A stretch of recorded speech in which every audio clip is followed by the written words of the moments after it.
Assalamualaikum warahmatullahi wabarakatuh. Alhamdulillahi rabbil alamin wal aqibatu lil muttaqin wala udwana illa 'alal zalimin. Wassalatu wassalamu ala asyrafil anbiya'i wal mursalin wa ala alihi wa sahbihi wa man ihtada bihadiyatihi wastanna bisunnatihi ila yaumiddin. سبحانك لا علم لنا إلا ما علمتنا إنك أنت العليم الحكيم ولا حول ولا قوة إلا بالله العلي العظيم. أعوذ بالله من الشيطان الرجيم. بسم الله الرحمن الرحيم. ومن أعرض عن ذكري فإن له معيشة ضنكا ونحشره يوم القيامة أعمى قال لم حشرتني أعمى وقد كنت بصيرا قال كذلك أتتك آياتنا فنسيتها وكذلك اليوم تنسى. صدق الله العظيم. Muslimin, muslimat, sidang pendengar yang dihormati Allah sekalian, dihormati ahli keluarga saya, anak-anak, isteri, cucu, yang dihormati dan kasihi ibunda, adik-beradik saya, kawan-kawan, sahabat, handai, terusnya sidang tuan-tuan dan puan-puan yang saya hormati sekalian. Dengan penuh tawaduk, dengan rasa rendah diri, izinkan saya pada pagi ini untuk sama-sama muhasabah diri saya dan juga ahli keluarga saya dan kita sekalian, supaya sama-sama kita merenung beberapa ayat Quran dan hadis Rasulullah sallallahu alaihi wasallam yang menjadi sumber panduan kita. Al-Quran dan hadis menjadi panduan hidup kita manusia. Kalau siapa yang pegang dengan Al-Quran dan sunnah Rasulullah, nescaya Rasulullah Nabi kata tidak akan sesat buat selama-lamanya. Itulah panduan kita, kompas kita. Kita pegang dua perkara itu, insya-Allah kita tidak, bukan insya-Allah kita tidak akan sesat. Dengan izin Allah kita tidak akan sesat. Hari ini saya nak bercakap tentang, sambung sedikit. Semalam saya cakap bab kematian, kubur. Kematian ni dia kaitan dengan kubur lah. Sebab kalau tak mati nak pergi ke kubur macam mana kan. Jadi dia ada kaitan dengan kematian dan juga kubur. Dua perkara yang tak dapat dipisahkan. Allah Subhanahu wa taala berfirman dalam surah Al-Hashr, A'udzu billahi minasyaitonir rajim. Bismillahirrahmanirrahim. Ya ayyuhalladzina amanu taqullaha wal tanzur nafsum ma qaddamat lighad wattaqullaha innallaha khabirum bima ta'malun.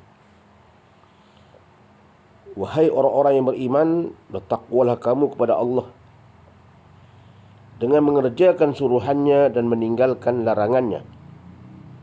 Dan hendaklah setiap kamu memikirkan apa yang telah kamu sediakan untuk menghadapi hari esok, yakni hari akhirat. Dan bertakwalah kamu kepada Allah. Sesungguhnya Allah amat mengetahui apa yang kamu kerjakan. Ini surah Al-Hashr. Allah beritahu kepada orang beriman, kita yang beriman, bertakwalah kepada Allah. Yakni bertakwa ni mengikut segala perintah Allah, meninggalkan segala suruhan Allah, larangan Allah, meninggalkan segala larangan Allah, buat yang disuruh, tinggal yang dilarang. Itu dinamakan takwa. Dan hendaklah setiap kita melihat, yang ini makna memikirkan apa yang kita sediakan untuk menghadapi hari esok. Ma qaddamat lighad. Apa yang kita sediakan untuk hari esok, hari kemudian ni, hari kematian. Bukan hari esok tu makna dia esok hari ni. Macam esok hari Sabtu bukan setiap macam tu. Liqadin ni makna hari akhirat tu. Apa persediaan kita? Dan bertakwalah kamu kepada Allah. Sesungguhnya Allah amat mengetahui apa yang kita kerjakan.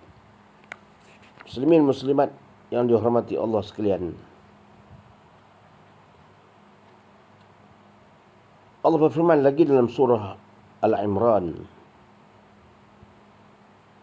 A'udzu billahi minasyaitonir rajim.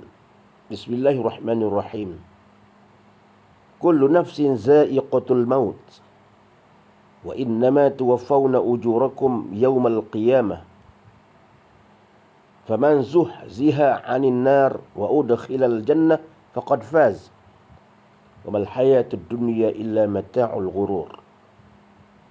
Maksud firman Allah ini, tiap-tiap yang bernyawa pasti akan merasai kematian. Dan bahwasanya pada hari kiamat sahajalah akan disempurnakan balasan kamu. Ketika itu sesiapa yang dijauhkan dari neraka dan dimasukkan ke dalam syurga, maka sesungguhnya ia telah berjaya. Faqad faz. Dia golongan orang berjaya. Dan ingatlah bahawa kehidupan di dunia ini sama ada meliputi segala kemewahannya dan pangkat kebesarannya, tidak lain hanyalah kesenangan bagi orang-orang yang terperdaya. Ini firman Allah. Ini firman Allah. Kehidupan dunia berkait dengan kehidupan akhirat. Dunia akhirat tak dapat dipisahkan. Rabbana atina fid dunya hasanah wa fil akhirati hasanah wa qina azabannar. Ya Allah, berilah aku kebaikan di dunia dan kebaikan di hari akhirat. Wa qina azabannar, dan jauhlah aku daripada azab api neraka. Tidak ada orang yang untuk mencari berdoa untuk Rabbana atina fid dunya hasanah, berhenti kat tu ya. Tak ada. Dan tak ada juga orang berdoa Rabbana atina fil akhirah. Dia berhenti setakat tu ya. Dia mesti kaitkan dua. Rabbana atina fid dunya hasanah wa fil akhirati hasanah. Dunia dan akhirat. Dunia ini tempat ladang, mazra'atul akhirah. Dunia ladang untuk kita nak pergi ke akhirat. Ladang ni maknanya tempat kita mencari hasil. Kita nak tuai hasil, nak bawa pergi ke akhirat. Jadi tak boleh tinggal dunia. Karena itu dia, orang yang hidup ini, ada kalanya dia akan mengikut hawa nafsunya. Orang yang memisahkan kehidupan dunia dengan akhirat, maka pasti dia akan hidup dengan mengikut kehendak hawa nafsu dia. Ini yang kita bimbang. Karena merasakan bahawa semua yang ada di tangannya adalah miliknya secara mutlak. Sama ada kuasa, harta, kecantikan dan sebagainya adalah miliknya. Usahanya, hasil ikhtiarnya, hasil dengan ilmunya. Tanpa dia memikirkan soal balasan di akhirat sana. Tanpa dia memikirkan soal balasan apa yang menanti dari akhirat. Dia fikir dunia saja. Sedangkan itu adalah semuanya pinjaman yang sementara waktu yang Allah bagi kepada dia. Sama ada hartanya, sama ada kuasa, kecantikan, kuasa, harta, kecantikan dan sebagainya. Tanpa dia memikirkan soal balasan di akhirat tentang halal haram, tentang syurga neraka. Dia tak fikirkan itu. Sedangkan semua yang kita dapat di dunia ini adalah bersifat pinjaman sementara waktu sebelum kita dipanggil balik oleh Allah Subhanahu wa taala. Dan semua nikmat yang kita dapat ini akan disoal kembali di akhirat. Sebagaimana diberitahu kepada oleh Nabi Muhammad sallallahu alaihi wasallam, Nabi Muhammad sallallahu alaihi wasallam pernah bagi tahu dalam sabdanya bahawa kita semua akan disoal tentang umur kita di mana dihabiskan. Allah akan menyoal umur kita habis ke mana. Jika 60 tahun kehidupan kita, daripada balik kita dan sampai taklif kita, umur taklif kita, umur yang diwajibkan kepada kita untuk melakukan umur balik kita itu, yang telah diwajibkan untuk kita menunaikan segala perintah Allah, sampai umur 60, kemana kita dihabiskan? Tentang tubuh badan kita bagaimana? Dan apakah kita gunakan tubuh badan kita, masa kita sihat, masa kita kuat, kemana kita habiskan? Allah tanya semua tu. Tentang harta kita,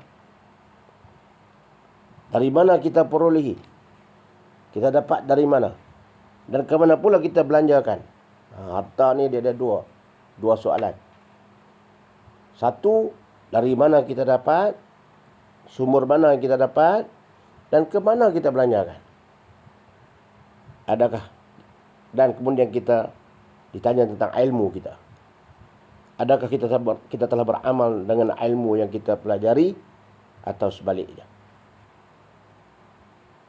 Menjalani kehidupan dunia yang tidak kekal ini, malah pasti akan menemui saat kematian, dan pasti tidak kita akan menemui kematian. Maka sepatutnya peringatan ini mengetuk setiap pintu hati kita, supaya segera kembali bertaubat kepada Allah Subhanahu wa taala, dan lebih bersungguh-sungguh dalam menambah pahala bekalan ke akhirat, samping kita sama-sama menjauhi dosa dan maksiat kepada Allah Subhanahu wa taala. Peringatan demi peringatan telah diberikan oleh Allah Subhanahu wa taala kepada kita semua untuk menyedarkan kita. Peringatan demi peringatan Allah bagi dalam bentuk musibahnya, dalam bentuk macam-macam lah. Dalam Qurannya, jika kita lihat, kita baca, kita sedikit makna-maknanya, itu juga peringatan. Sakit demamnya, musibahnya yang berlaku dalam masyarakat dan dunia ini, semua itu peringatan Allah. وَلَنُذِيقَنَّهُمْ مِنَ الْعَذَابِ الْأَدْنَى دُونَ الْعَذَابِ الْأَكْبَرِ لَعَلَّهُمْ يَرْجِعُونَ. Dalam ayat yang lain Allah sebut, uji kamu dengan, aku datangkan kepada kamu, وَلَنُذِيقَنَّهُمْ مِنَ الْعَذَابِ الْأَدْنَى, dengan azab yang kecil. Allah datangkan ujian yang bentuk yang kecil saja, sebelum datangnya azab yang besar, supaya kamu kembali, mudah-mudahan kamu kembali insaf. Itu Allah sebut dalam Quran. Di antara bentuk peringatan dan amaran daripada Allah ialah kematian yang berlaku di sekeliling kita daripada kalangan anak saudara kita, sanak saudara kita dan sahabat andai kita. Sudah tentu bila-bila masa saja kita juga akan menjadi calon seterusnya. Pasti wajib kita juga akan menjadi calon kematian. Kita juga akan menjadi calon jenazah. Hanya menunggu saat tiba masanya saja. Tibanya giliran kita itu apabila malaikat Israel datang menjalankan tugasnya untuk mencabut nyawa. Kita tidak tahu bila masa kita. Tidak tahu. Allah tak bagi tahu. Seandainya kita tahu, maka tentu kita tidak senang duduk. Redha Allah sembunyikan rahsia itu. Hari tanpa tarikh. Jemputan tanpa tarikh. Jemputan itu tetap ada, tapi tarikhnya tak tahu bila. Seandainya kita sentiasa memperingati diri kita tentang kematian yang dijanjikan oleh Allah Subhanahu wa taala, nescaya kita akan sentiasa hidup dengan amal ibadah sebelum datangnya Israel datang menjemput kita. Pernah ditanya akan Rasulullah SAW, siapakah mukmin yang cerdik itu ya Rasulullah? Rasulullah mengatakan, mukmin yang cerdik itu ialah mereka yang banyak mengingati kematian. Ingat tentang hari kematian. Bila dia ingat tentang kematian, maknanya dia kenal diri dia siapa. Dia bekerja elok, tugas dia macam biasa juga. Cuma dia ingat, dia buat kerja dengan ikhlas. Sebab dia buat kerja itu atas amanah Allah Subhanahu Wa Taala dan akan disoal di hadapan Allah Subhanahu Wa Taala nanti. Dia buat kerja sungguh-sungguh, dengan ikhlas, dengan amanah, dengan integriti. Sebab apa? Dia ingat tentang hari kematian. Dia ingat tentang balasan, pahala. Dia takut kepada balasan dosa. Lalu dia akan buat benda yang baik. Dan dia akan cuba jauhi perkara-perkara yang tak baik. Sebab dia ingat tentang hari kematian. Orang yang tak ingat mati ni susahlah sikit. Orang yang tak ingat mati ni dia akan buat apa yang dia rasa perlu, apa yang dia rasa nak buat, dia buat. Ibarat kita kata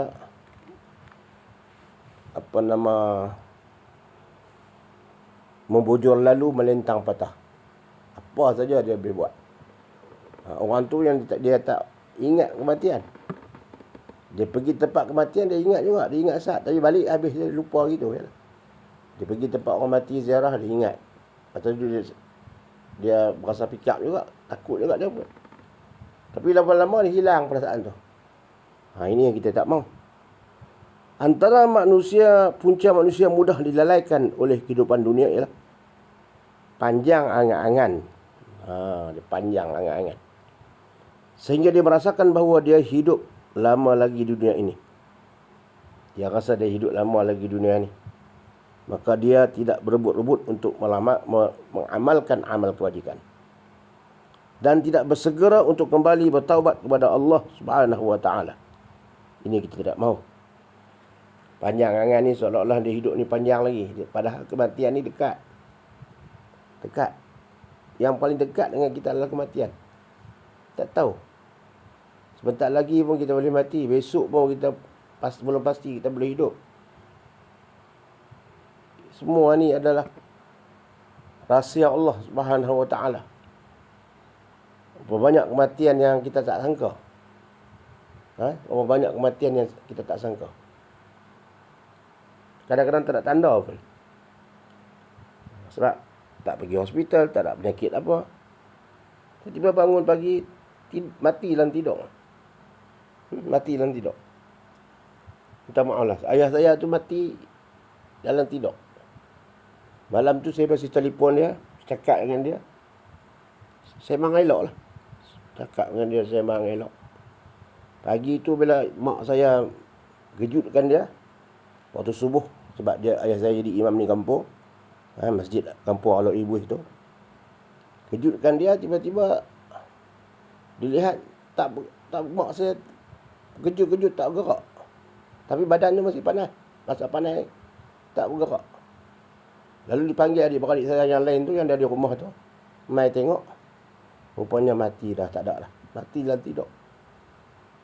Tapi saya sempat sembang dengan dia lah dengan telefon tu. Tak ada tanda. Tak ada tanda. Itu maknanya kematian ni kita tak sangka, tak tahu bila. Tak duduk di katil hospital sampai berbulan-bulan, berminggu-minggu, tak ada. Sihat siang elok, siang duduk berjalan elok lagi. Maknanya kematian itu berlaku bila-bila masa. Akhirnya, apabila manusia itu beramal kebajikan, bila dia mati, insya-Allah matinya dalam keadaan yang baik. Tapi kalau sekiranya dia mati dalam keadaan tak sempat beramal ibadah dan tidak bertaubat kepada Allah, maka dia mati dalam keadaan yang tidak baik. Wal'ayazubillah. Pernah dikatakan bahawa Muaz bin Jabal radhiyallahu an, seorang sahabat Rasulullah, berkata bahawa dia pernah berkata, yang maksudnya ni Muaz pernah berkata, tidak melangkah aku akan satu langkah. Dia tidak melangkah satu langkah tu, melainkan dia merasakan dan menyangka bahawa itulah langkahku yang terakhir. Sampai begitu sekali dia ingat kematian. Setiap kali langkah dia kata, itulah langkahku yang terakhir. Mula dia ingat matilah. Walaupun langkah dia ada lagi kan, Allah panjangkan umur dia lagi, tapi setiap kali langkah dia rasa itulah langkah dia yang terakhir. Maknanya dia ingat kata kematian itu dekat dengan dia. Dan ada hadis, atau kalau tak silap hadis, mungkin kata-kata ulama saya tak ingat, tapi ada Antara kata-kata untuk memberikan khusyuk kita dalam sembahyang, saya tak ingatlah kalau ada hadis ataupun kata-kata ulama, kata-kata sahabat. Tapi ada kata-kata itu. Nak menjadikan kita khusyuk dalam sembahyang, kita dalam menjadikan, dalam sematkan dalam diri kita, sembahyang yang kita lakukan itu adalah sembahyang yang terakhir bagi kita. Sembahyang yang terakhir bagi kita. Kerana besok belum tentu kita dapat sembahyang lagi jika Allah ambil umur kita. Jadi bila kita buat begitu, bahawa itulah sembahyang terakhir, insya-Allah akan khusyuk sembahyang kita. Sembahyang terakhir. Esok belum tentu kita dapat sembahyang dah untuk menyembah Allah. Mungkin Allah ambil nyawa kita. Maka akan khusyuklah hati kita. Itulah antara yang disebut oleh Rasulullah SAW yang difirmankan oleh Allah Subhanahu wa taala, yang diberitahu oleh sahabat-sahabat radhiyallahu anhu. Muslimin muslimat yang dirahmati Allah sekalian, bahawa saja alamat atau tanda bagi orang yang mendapat petunjuk kebaikan daripada Allah Subhanahu wa taala ialah dia bersiap sedia menghadapi saat kematian dan bekalan yang secukupnya. Bekalan kena cukup. Kita nak pergi satu perjalanan jauh. Kematian ni perjalanan yang jauh. Kita duduk dalam kubur ni tak tahu lama mana. Kiamat belum tahu lama mana kita duduk. Jauh perjalanan kita. Tok nenek kita duduk dalam kubur tu ada yang ratus tahun dah. Ada yang puluh tahun, ratus tahun berada dah. Bahkan ada ahli kubur tu yang 200 tahun berada dah. Itu dia dalam perjalanan tu. Perjalanan dia nak pergi mana? Ke alam akhirat nanti. Dia transit di situ. Kita pun dalam kubur lama mana? Wallahu a'lam. Lagi tak kiamat, di situlah tempat kita. Jauh perjalanan kita. Dan bila jauh perjalanan kita, mesti kita sediakan bekalan. Di dunia ni pun, kalau kita pergi ke Kuala Lumpur, contoh, kita mesti bawa bekalan. Makanan. Lapar. Kita bawa bihun, kita naik kereta bawa bihun, bawa air, nasi sebagai bekal. Sampai pertengahan jalan R&R tu, kita nampak tikar, makan. Ataupun kita singgah di kedai makan. Perlu ada bekalan. Itu perjalanan yang hanya makan masa mungkin 6 jam, 8 jam. Kita sediakan bekalan. Apatah lagi kalau kita pergi perjalanan yang ratus tahun punya perjalanan, kalau tak ada bekalan, macam mana? Ratus tahun, 1000 tahun perjalanan, tak ada bekalan langsung. Macam mana keadaan kita? Sedangkan kita nak pergi Kuala Lumpur 6 jam, 7 jam pun kena ada bekalan. Itulah kita perlu bawa bekalan. Bekalan kita ke akhirat ialah bukan makanan. Itu amal soleh. Jika kita ditakdirkan hidup sehingga ke petang, dari pagi kita bangun, hidup sampai ke petang, maka bersyukurlah kepada Allah SWT. Kerana pada waktu paginya telah kita diisi dengan taubat dan amal-amal kebajikan. Tidak sia-sia hidup kita. Kita bangun pagi, kita bersyukur kepada Allah. Kita alhamdulillahillazi ahyana ba'da ma amatana wa ilaihi nusyur.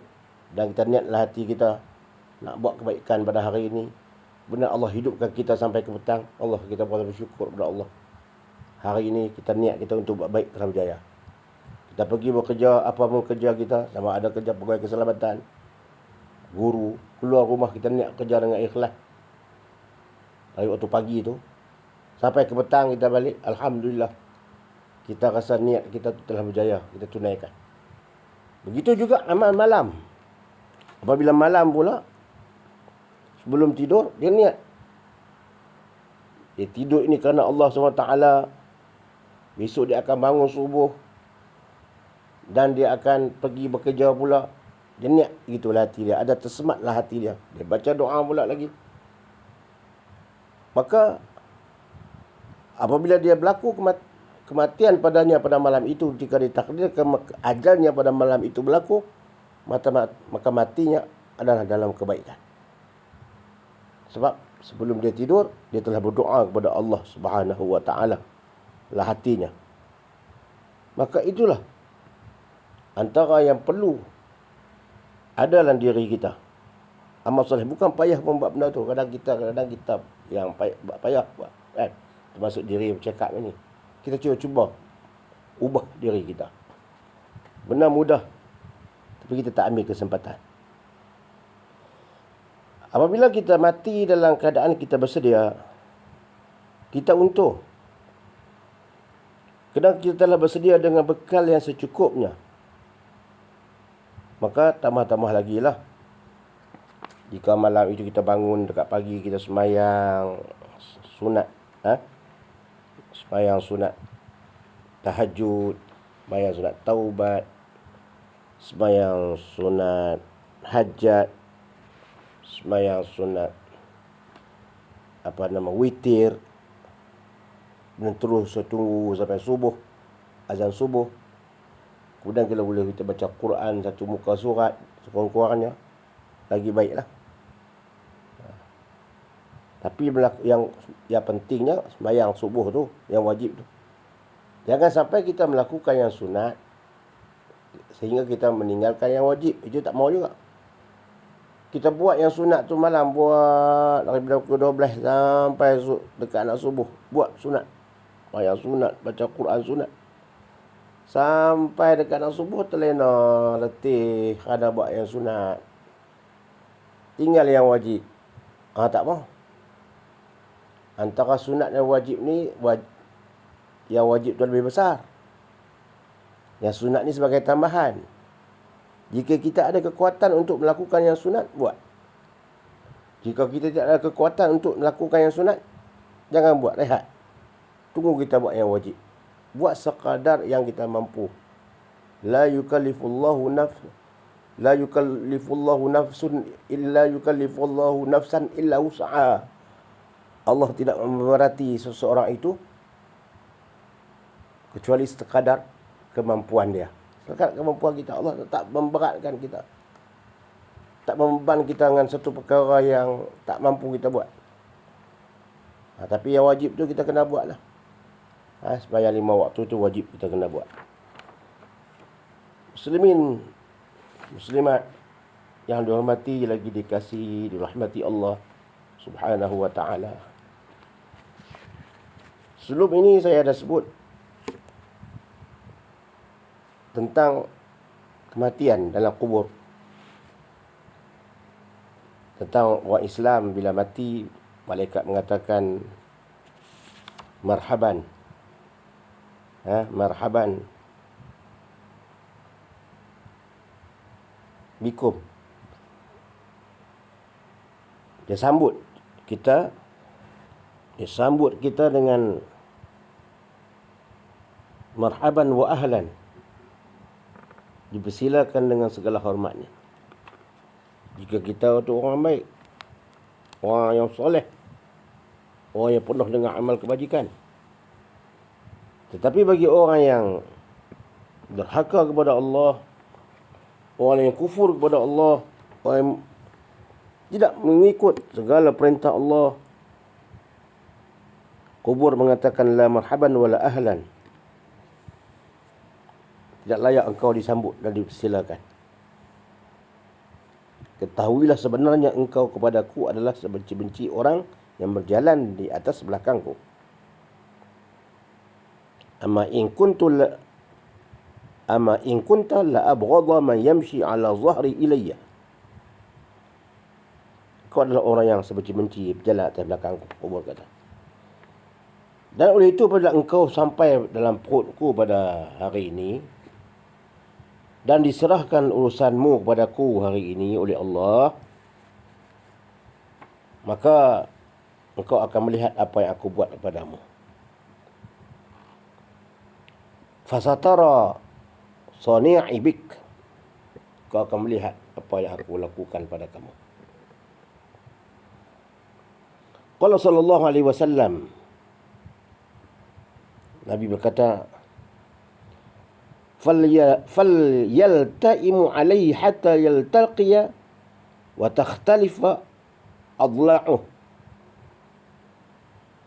Nabi kata, kubur itu pun mengapitnya sehingga berselisih tulang rusuknya. Allahu Akbar. Qala rawi, berkata rawi hadis ini, qala sallallahu alaihi wasallam bi'asabi'ihi fa'adkhala ba'daha fi jawfi ba'd.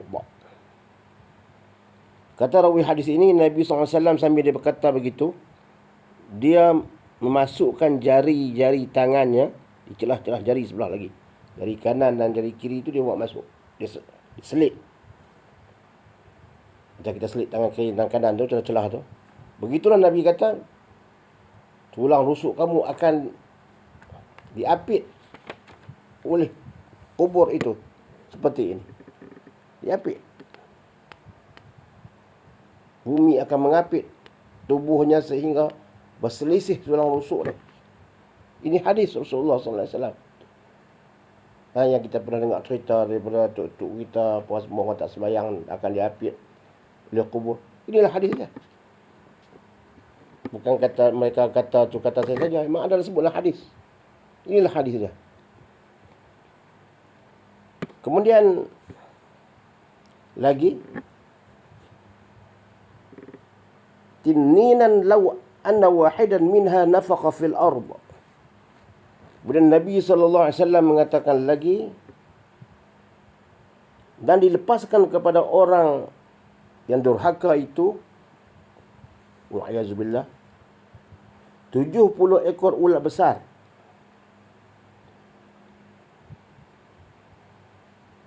Yang kalaulah seekor di antaranya menghembuskan nafasnya, iaitu bisanya, di bumi, nescaya tidak akan tumbuh sesuatu pun dari tumbuh-tumbuhan atau tanaman selagi dunia ini masih wujud.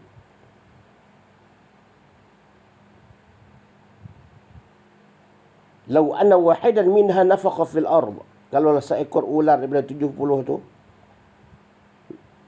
dihembuskan bisa dia, ma anabtan syai'an ma baqiyatid dunia. Tidak tinggal apa dunia ni, tumbuh-tumbuhan apa semua tak nak hidup. Selagi bumi ni duduk ada, tak akan hidup sebab hembusan ular itu. Maknanya bisanya ular itu. Kemudian ular-ular itu akan mematuk-matuknya. Dan meluka-lukakannya. Allahu Akbar.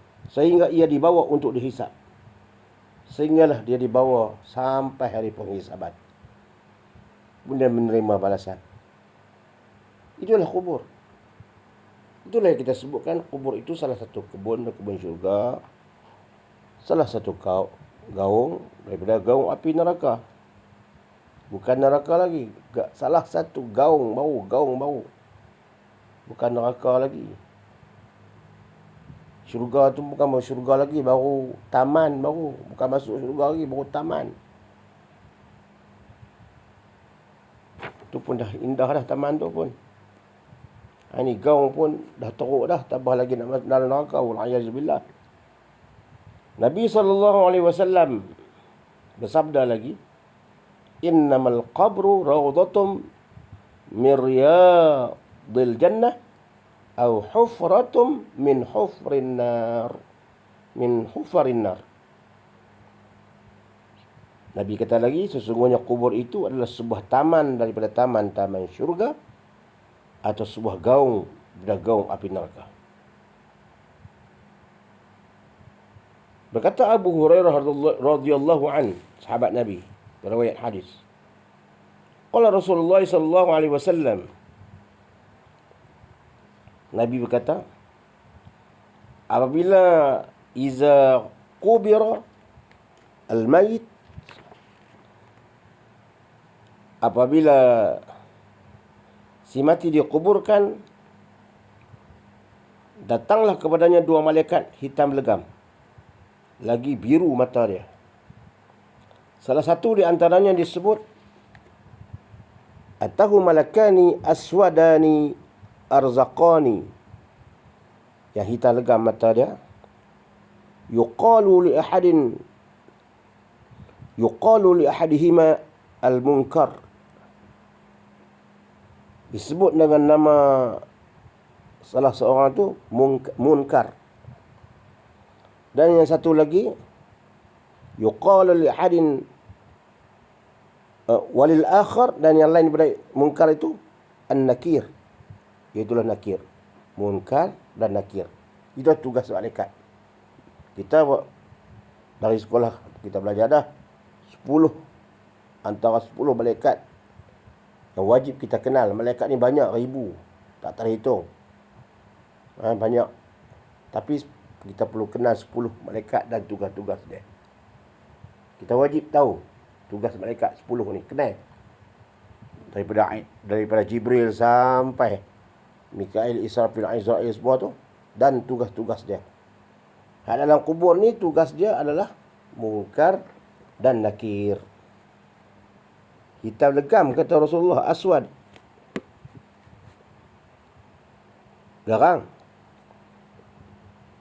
Lalu keduanya, itu munkar dan nakir itu, mendudukkan si mati itu setelah dikembalikan ruhnya ke dalam jasadnya. Mengikut hadis ini, apabila si mati tadi disimpan dan semuanya telah selesai, dah orang pakat balik habis dah, ruh dia tadi yang dicabut tadi dibawa masuk balik ke dalam tubuhnya. Ini iman noh. Pak iman. Saya pun baca hadis saja. Kita tak sampai, kita tak pergi tempat tu lagi. Tapi hadis dah terang kepada kita. Itulah iman. Roh kita ni cabut tadi, tinggal jasad kita kaku. Bila kita dikebumikan, roh kita akan dikembalikan. Ketika itu malaikat akan bertanya kepada kita. Kemudian apabila roh dimasukkan kembali dalam jasadnya, malaikat yang 2 orang ini pun bertanya, apa yang kau pernah katakan mengenai orang ini? Ma kuntu taqulu fi hadzal rajul. Apa yang kamu nak kata mengenai orang ini? Dibawakan wajah Nabi Muhammad sallallahu alaihi wasallam, kata alim ulama, Datuk Guru, dibawakan wajah Nabi sallallahu alaihi wasallam kepadanya, dan dia mengatakan pada orang si mati tadi, apa kamu nak kata kepada orang ni? Bawa rupa Nabi itu. Walaupun kita tak nak tengok, tapi kita tahu dah Nabi itu. Allah bagi tanda tu, kita tahu dah Nabi dalam tu. Apa kamu nak kata kepada orang ni?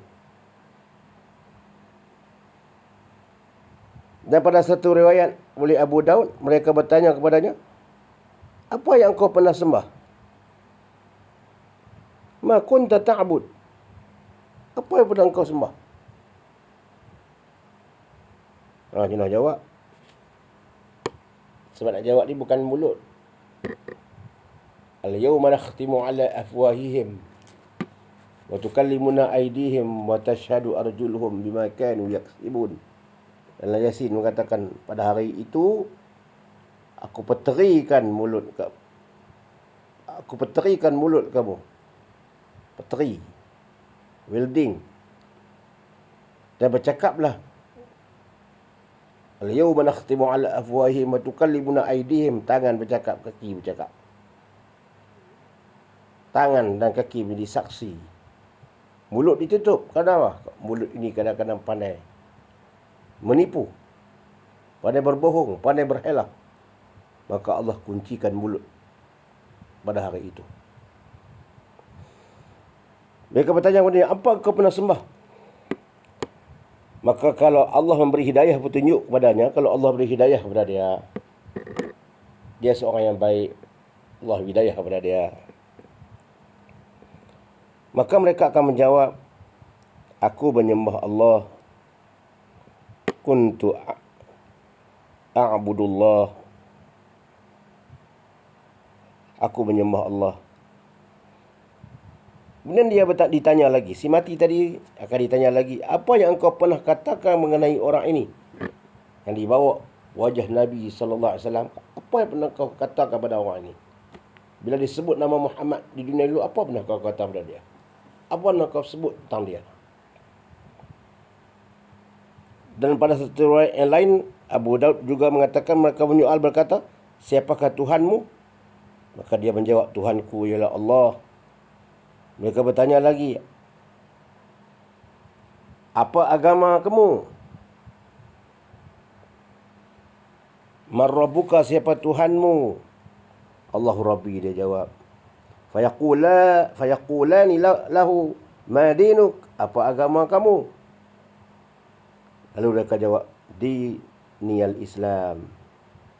Kalau kita pergi talqin tu, itulah orang jawab kan.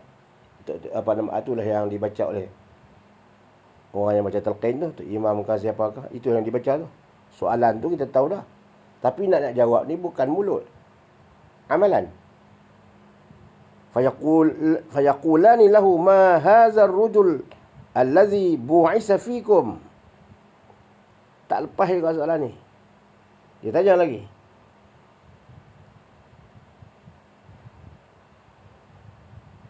Siapakah dia orang yang telah diutuskan dalam kalangan kamu? Siapakah Rasul yang telah diutuskan kepada kamu, pada umat kamu? Maka kalau dia beriman, dia akan menjawab, dia kata, orang itu adalah Muhammad sallallahu alaihi wasallam.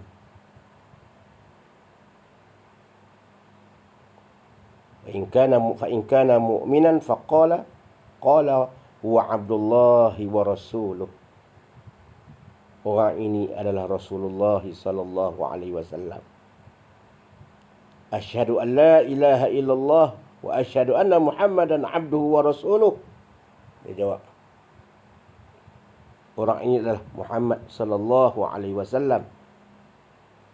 Dan aku meyakini bahawa sesungguhnya tidak ada Tuhan yang berhak disembah melainkan Allah, dan aku meyakini bahawa tidak ada Rasul sebagai Rasul padaku kecuali Muhammad sallallahu alaihi wasallam. Dia jawab terang jelas macam tu. Kemudian fayaqulani lahu, malaikat bertanya lagi, qad kunna na'lamu annaka taqulu hadza. Mereka berkata kepadanya, kami sedia mengetahui bahawa engkau mengakui yang demikian. Kami tahu, kami faham, kami tahu betul. Kamu jawab tu betul. Apa yang kamu jawab tu betul. Kami terima jawapan kamu. Maka pada satu riwayat yang lain oleh Abu Daud, bahawa baginda sallallahu alaihi wasallam bersabda, lalu diseru oleh penyeru dari langit. Penyeru dari langit, malaikat-malaikat yang berada di langit. Fayunadi munadim minas sama'. Penyeru daripada langit, dia menyeru. Apa yang malaikat di langit itu menyeru? An qad sadaqa 'abdi. Sesungguhnya benarlah hamba-Ku itu. Sesungguhnya benarlah hamba Allah. Yang kamu soal tu dia jawab tu betul. Penyeru dari langit berkata. Dalam kubur pun kata betul dah. Di langit menyeru lagi. Betul. Ada jawab tu betul. Fa'afrishuhu minal jannah. Maka bentangkanlah kepadanya satu hamparan daripada syurga. Bukan masuk syurga lagi. Satu hamparan yang ada dalam syurga itu dihamparkan kepadanya. Walbisuhu minal jannah. Dan dipakaikan kepada dia pakaian daripada syurga. Allahu Akbar. Waftahu lahu baban ilal jannah. Serta bukakanlah pintu baginya, sebuah pintu ke syurga. Buka pintu juga. Salah satu pintu adalah pintu syurga. Pintu syurga ni banyak. Pintu jihad, pintu puasa. Orang yang puasa boleh masuk pintu puasa. Babur Rayyan. Pintu puasa ni namanya Babur Rayyan. Pintu jihad. Dibuka salah satu pintu. Kemudian Rasulullah SAW mengatakan, lalu datang kepadanya sebahagian dari bau syurga dan keharumannya. Nabi kata, qala sallallahu alaihi wasallam, falyatihi min ruhiha wa tibiha. Falyatihi min ruhiha wa tibiha. Datanglah, keluarlah daripada pintu itu bau syurga dan keharumannya. Allahu Akbar. Bau syurga. Bau syurga ni tak boleh nak banding dengan minyak wangi yang ada dunia ni. Tak ada, bukan tak boleh. Yang harum, yang terharum seharum-harumnya. Dan udara yang senyaman-nyamannya, itulah syurga. Kemudian summa yufsahu lahu fi qabrihi sab'una zira'an fi sab'in.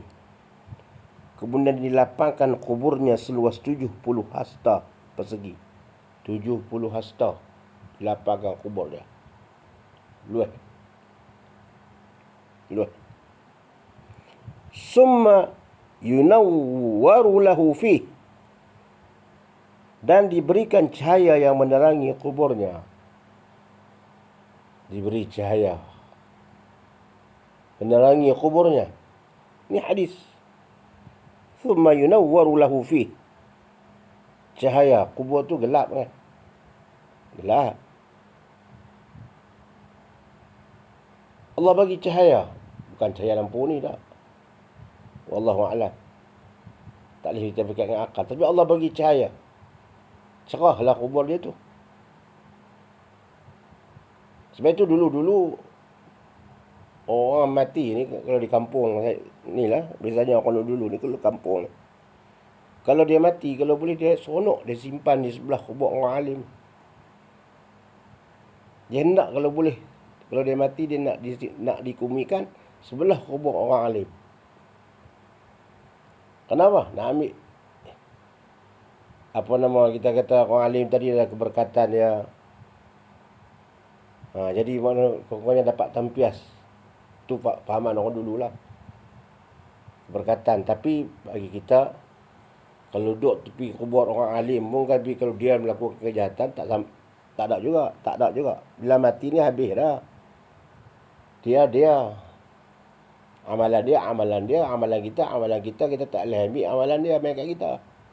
Tapi orang dulu tu dia seronok duduk kubur orang alim. Dan kita pun seronok kalau kubur kita ni duduk sebelah kubur orang alim. Walaupun dia tak boleh memberi kebaikan pada kita, tapi seronok kita tu duduk tepi kubur orang alim. Kita makan nasi dengan sama orang alim, kita seronok lah dunia ni. Kita bersalam dengan orang alim pun seronok dah. Bukan makna kita bersalam dengan orang alim tu ilmu tu main kat kita, tidak. Macam juga kita makan nasi dengan orang alim bersalam. Bukan makna dia makanan dia makan tu main dalam perut kita tak, tapi kita seronok makan dengan dia.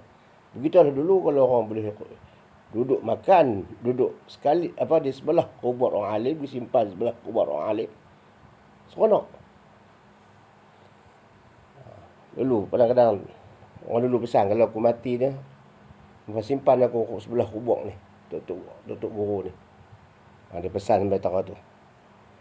Kemudian dikatakan kepadanya, summa yuqal lahu nam. Dikatakan kepadanya, malaikat berkata padanya, nam. Nam ni makna tidur. Tidurlah. Maka fayaqul arji' ila ahli fa akhbirahum. Maka ia berkata, orang mati tu berkata,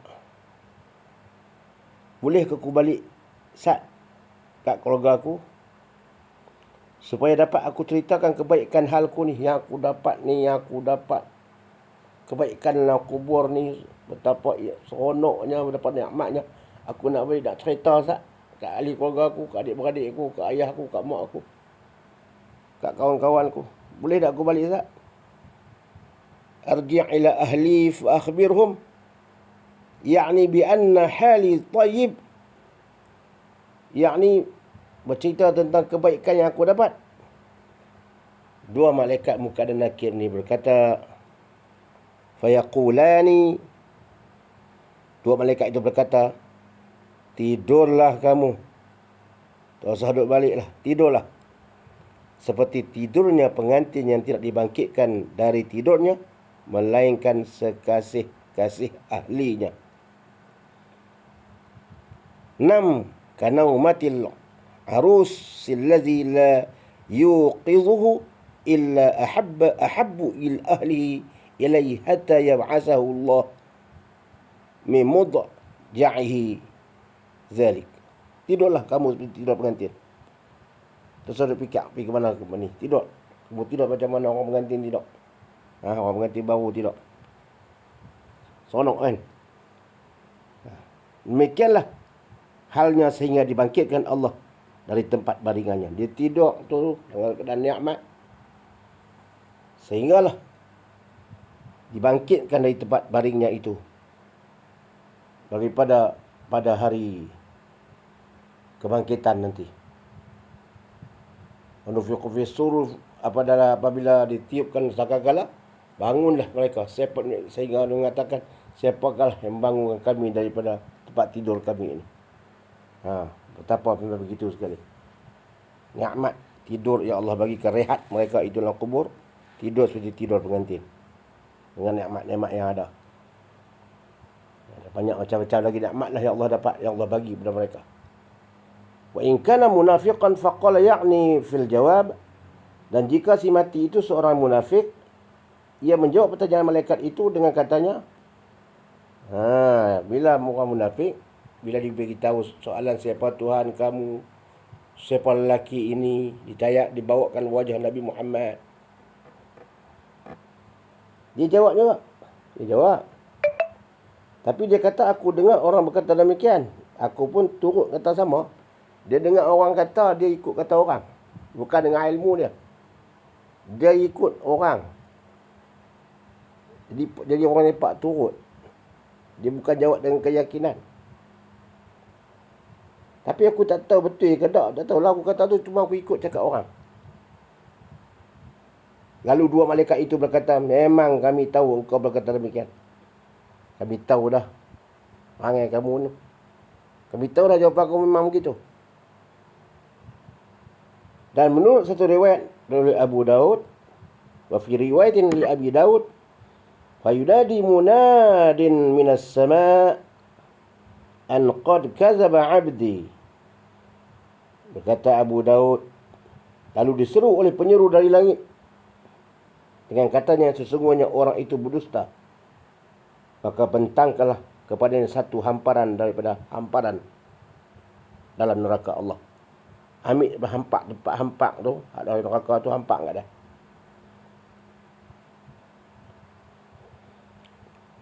Walbisuhu minan nar. Maka pakai pakaian daripada api neraka. Waftahu lahu baban minan nar. Dan bukakanlah baginya sebuah pintu daripada pintu neraka itu. Buka pintu ya.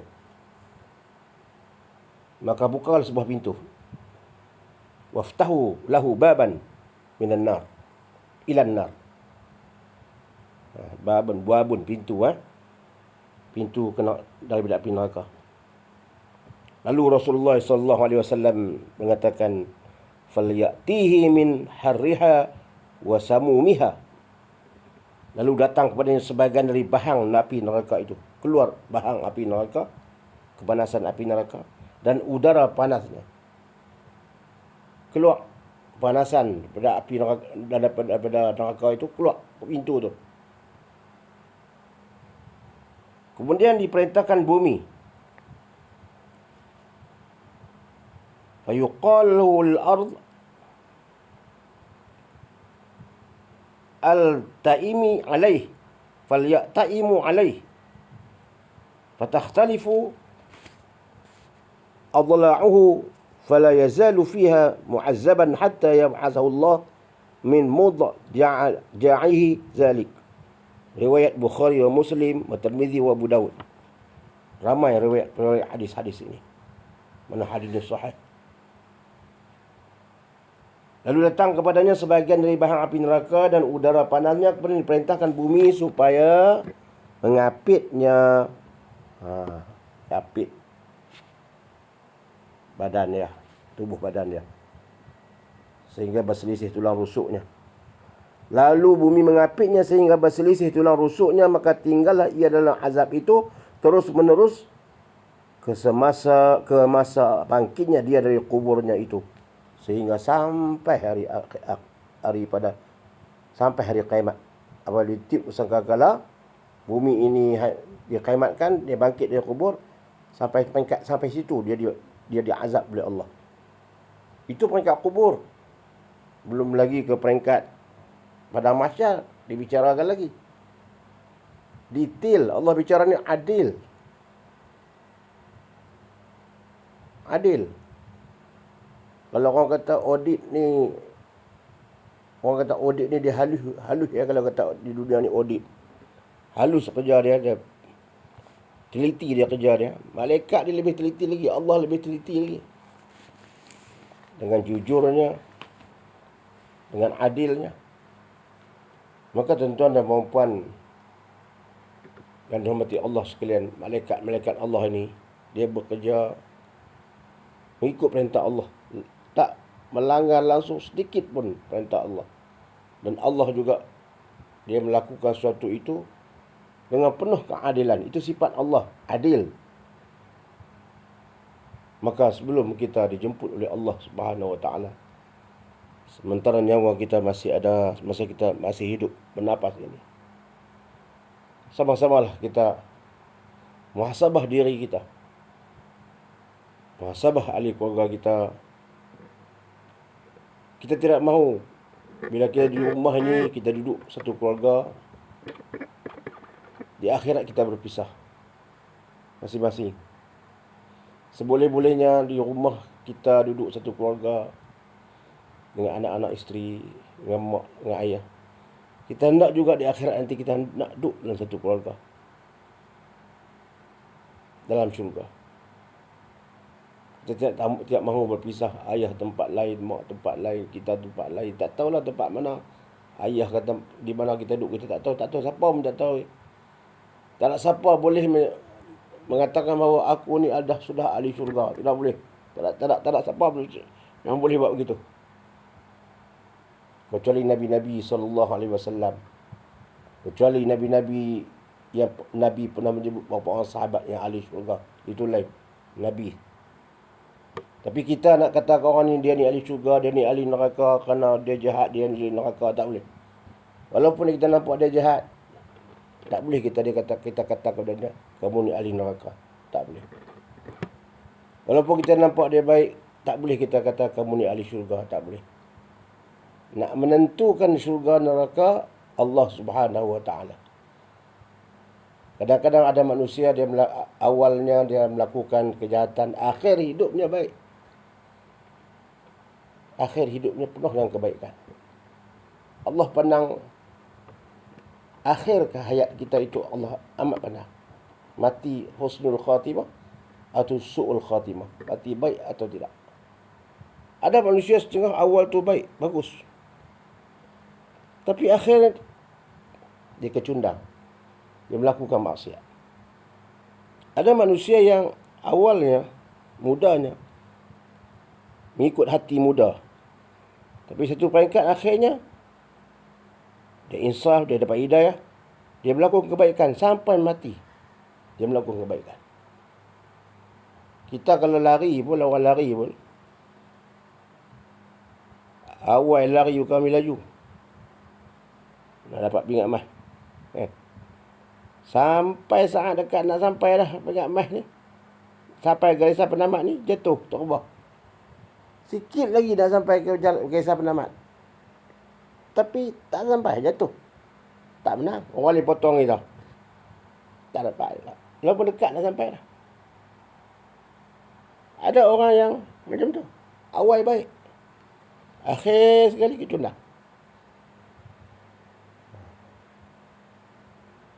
Yang penting, siapa yang sampai ke garisan penamat, itulah orang yang baik di sisi Allah Subhanahu wa taala, iaitu penamat ni mana? Akhir hayat kita. Allahumma khatib lana bi husnil khatimah wa la takhtim alaina ya Allah bi su'il khatimah. Kita doa, ya Allah, Engkau akhirilah umur kami dengan husnul khatimah, sebaik-baik pengakhiran. Wala takhtim alaina ya Allah bi su'il khatimah, dan janganlah Engkau akhiri umur kami dengan seburuk-buruk pengakhiran. Kita boleh mati, nak mati boleh mengucap asyhadu an la ilaha illallah wa asyhadu anna Muhammadar Rasulullah. Semua ada dengan bunyi mulut ke dalam hati ke. Allah bagi izin kita boleh sampai peringkat tu, alhamdulillah. Lakon boleh lah, dalam filem lakon tu boleh lah mengucap asyhadu an la ilaha illallah wa asyhadu anna Rasulullah, tidak bermati lakon. Kalau sebenar nak mengucap ni bukan senang. Nak dapat mengucap asyhadu an la ilaha illallah wa asyhadu anna Muhammadar Rasulullah terus mati, bukan senang nak dapat. Kalau bolehlah hati dia mengucap asyhadu an la ilaha illallah wa anna Rasulullah pun cukup dah.